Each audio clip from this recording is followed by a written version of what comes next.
This is Susan Sun Nunamaker with sunisthefuture.net. Here I am with Mr. Brad Rockwell of KIUC, standing for Kaua'i Island Utility Cooperative. And he is the power supply manager here at KIUC. We are very fortunate to be here to talk to him about some of the experience that Kaua'i Island Utility Cooperative had been able to experience. And this is a wonderful opportunity for all of us to learn from KIUC, which is really leading the way in our country for solar energy. Mr. Rockwell or Brad, would you? I'm really glad to see you today. Would you like to tell us a little bit about the background of KIUC's power use here in Kaua'i? Sure. Aloha, and the island of Kaua'i, like all the islands in the state of Hawaii, and actually most remote island grids around the world, is heavily dependent on fossil fuels for many years. Actually, I take that back. If you go back a few decades, with the sugar plantations, we had a lot of biomass and also hydropower. But as those went out of business, that was supplanted with the fossil fuels, and at the time oil was cheap as it was for many decades, and it was easy to put in things that burned oil. And so as recently as 2007, we were 95% oil and 5% renewable, and that renewable was a small bit of biomass, and then the rest was hydro. And there was in 2007 we had virtually no solar. I mean, we had some very small systems, but nothing large scale. Yeah. So, was it true that even as late as, or as early as the 1980s, maybe around 50% of what the power use here is was really renewable? Renewable, right? Yeah, and again, that was largely through the sugar plantations burning bagasse, the fiber from the sugar. And so, as that industry has dried up, we're stuck with, again, going back to the fact we're a remote island, and you compare us with what people on the continent use for power, coal, nuclear, natural gas, large-scale hydro, none of which are options for us. There is a lot of talk lately about natural gas coming to the state, but so far as of today, that's not available. And so, what choices do we really have? There's a fair amount of oil coming into the state anyway for airplanes to bring people here and for cars and things like that. So it just sort of was a natural fit previously into the power generation market. So. And Kauai, it's a beautiful island. Oh, I love it when I arrived. It's the breeze, the ocean breeze, and also as I inhale, the air seems to be so wonderful. It's very reviving. Yeah, we're fortunate that we have the trade winds, and so we don't get any, if there is any smog and then pollution being created, that it gets blown away pretty quickly. So. Right. It's no wonder the tourism is a very important part of the industries here. So I bet you would like to preserve that and wanting to ensure the air quality and everything else is just as pristine as possible. Correct. So would that be part of the motivation for solar to fit in? Definitely. Yeah, I mean, you can look at it any number of ways, and regardless of how you feel about being sustainable or green, you can look at it and say it just doesn't make sense for somebody to have 95% of their supply from one source, and then take it to the other extreme and say, look, we need to do whatever we can locally here to supply our own energy needs, and in a clean way, something that's not going to leave a nasty legacy for our children. And so, that's important. Future generations. So what's been done so far has in terms of renewable energy or solar energy on this island? Well, as of I spoke about 2007 where we were 95% and 5%, and as of now we're that's closer to about 85 and 15.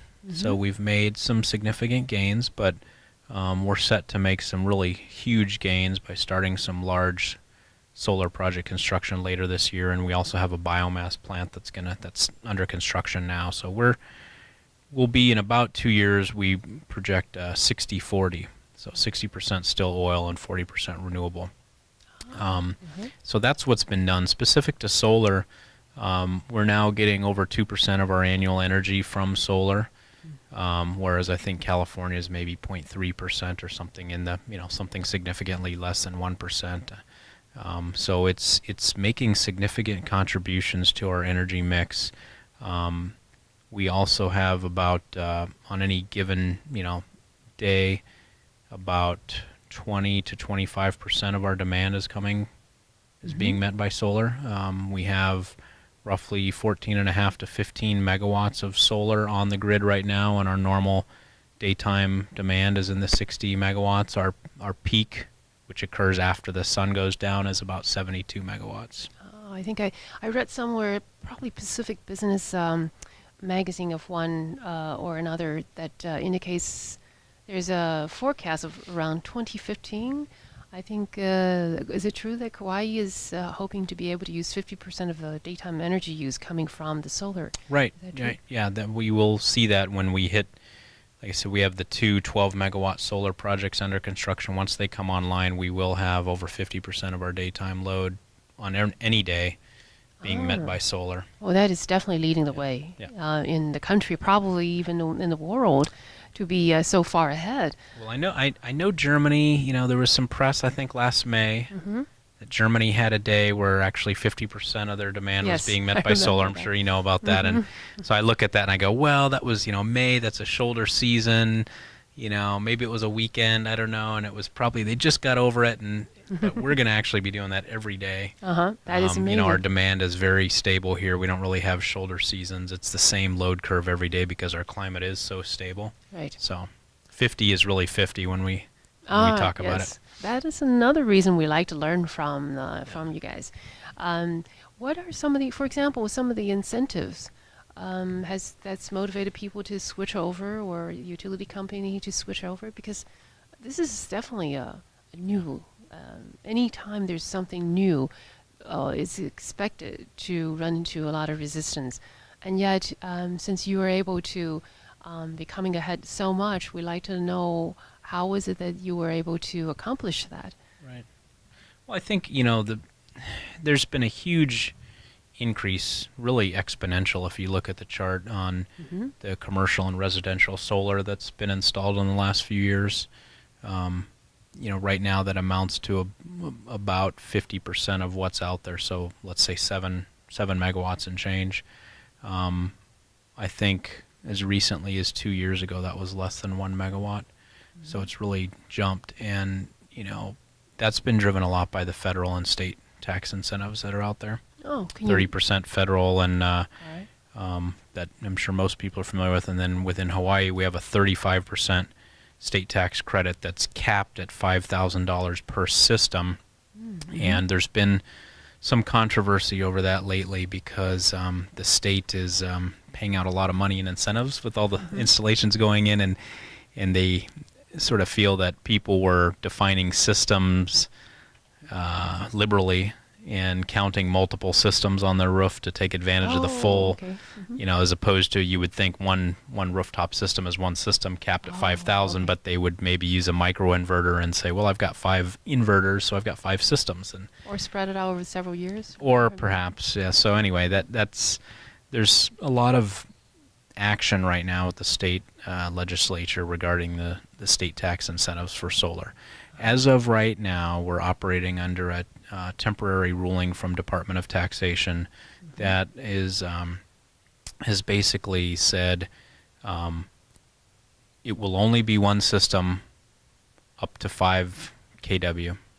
And then I think above that you can get a second, but again, it then defines it in 5 kW increments. So basically you put a 2 kW up, a 3 kW, 5 kW, those are all going to only count as one system. So they've come out and kind of said that so that people aren't taking advantage of that anymore. On the large scale utility side, the thing that really drove us into action into developing our first big utility scale project was the Section 1603 tax grant at the federal level.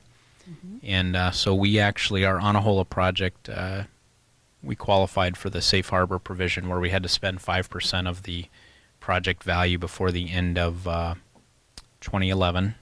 Okay. And we did that. So we actually, for that project, even though we're still working our way through an environmental assessment, we've got about 28 containers of solar panels sitting that we purchased that are waiting for that process to complete, and then they're going to start going into the ground.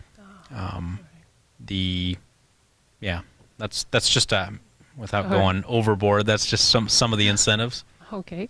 But also, we're very interested in finding out some of the trials and tribulations of the fact that the process of integrating the solar into the grid. There must have been a lot of experience that other states or other countries would like to learn from you. Yeah. Well, I know every utility is different. Everyone is designed a little bit differently. So I'll speak, from what we've done. We actually have, I think a lot of people talk from the utility perspective. They're concerned about penetration per circuit. And, a lot of places, I know other utilities in the state, and I've even heard it in some other mainland utilities, have a 15% sort of threshold. Like once they get a build out of 15% of a circuit demand in solar, or and that's of 15% of peak demand, or 50% of the lowest demand on that circuit, it sort of triggers, okay, time to review, do some studies, and figure out how high we can go. Of course, the cost of those studies are kind of kind of high. So the question becomes, well, how do you spread those costs evenly? Because some people got in before you hit the 15 and never had to pay for that, and then other people come later, and all of a sudden they have to pay thousands of dollars for the study. So what we have found is that we have one of our circuits that's operating at 100% penetration. So we have on that circuit during the day, it's actually net zero. We have a 1 megawatt solar farm directly tied into a distribution feeder that is about 1 megawatt demand during the day. So we haven't found the need to really put some hard and fast limits like that on solar installations going into our distribution. The other issue is on the utility scale projects, your ramp rates. I know, for example, in Puerto Rico, I've been hearing that the utility there has said any utility scale solar project that comes on the grid is going to have to be able to limit their movement to 0.5 megawatt per minute. And that, of course, to a solar developer means I need to get a battery system or something that can, can be sized appropriately to meet that ramp rate. What we found on our system, and again, we're a system that's roughly about 60 megawatts of demand during the day, and we're completely islanded with no intertie, is that we can handle more like ramp rates out of a solar farm of about 8 to 9 megawatts per minute, and it doesn't have a significant impact on frequency. We have a 6 megawatt AC solar farm operating on our grid, so that's about 10% of our daytime load, that one solar farm, and it will drop from 6 megawatts to 1 megawatt in roughly half a minute. So that's about a 9-10 megawatt per minute ramp, and frequency moves within plus or minus 0.2 hertz, which is not ideal. And I know especially on the national grid, they like to keep frequency a lot tighter, but it's not causing us any issues. And we have we're doing some mitigation with batteries and also with our diesel generators.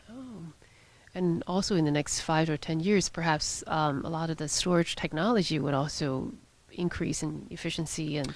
I think so. There's so much being done on the storage. Yeah, it's really a moving market right now. Yes, and is there anything else you'd like to let our viewers, readers, and people, both in utility and residential users, to know? Well, I think, another thing just to think about here, our cost of energy is high because we still have so much on oil, and, the cost of oil is high. it's kind of quadrupled in the short lifetime that we've been a cooperative just in the last decade. So that's really been hurting our membership, and so that also drives the solar installations quite a bit. Whereas I can see, you know, in the Pacific Northwest where they probably pay less than 10 cents a kilowatt hour, and maybe the sun isn't as good. It might be more challenged in places like that. So we have that helping to drive the market here.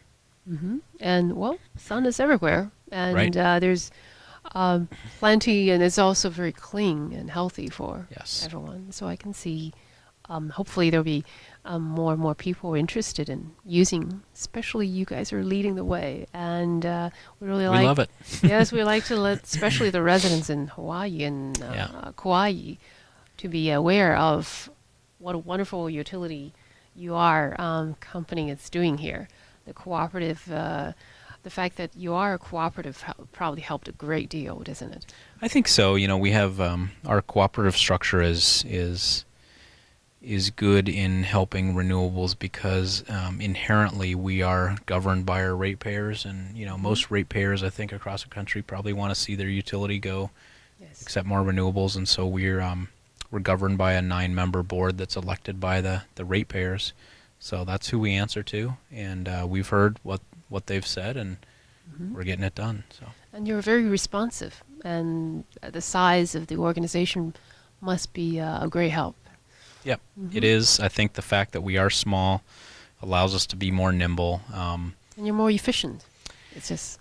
Well, yeah, hopefully. I mean, I think people could always be more efficient, but I think, you know, the fact that we have those of us who are doing the renewable development projects and that are responsible for some of the policies of bringing the renewables on also have a very strong operational background on the grid operations and with the power plants. So we're willing to, I think we know the risks, and we have a higher tolerance for what level of risk we can accept than maybe an organization where the renewable folks are just focusing on developing renewables and the operations folks are focused on operations. Here we're all sort of doing it all together. So the idea of being cooperative is really important. Oh yeah. So elsewhere in the country and other parts of the world, we can all learn about that. Just think in terms of being a cooperative instead of the original or status quo positions. But that would be wonderful, and we really look forward to Kaua'i maintaining its beautiful air quality and this such beautiful land. It would be wonderful to continue on, and perhaps we can even continue on to visit, coming back to see KIUC, progressing more, and eventually get to by the year 2015 actually hitting that 50% being part of the daytime energy use being coming from the solar. That would be wonderful. Yeah. I think next time you can come out and we can go out to one of those large solar farms under construction and maybe get some more footage there. Yeah, that'd be fantastic. Well, thank you very much. And so here we are signing off. Susan Sun Nunamaker with sunisthefuture.net.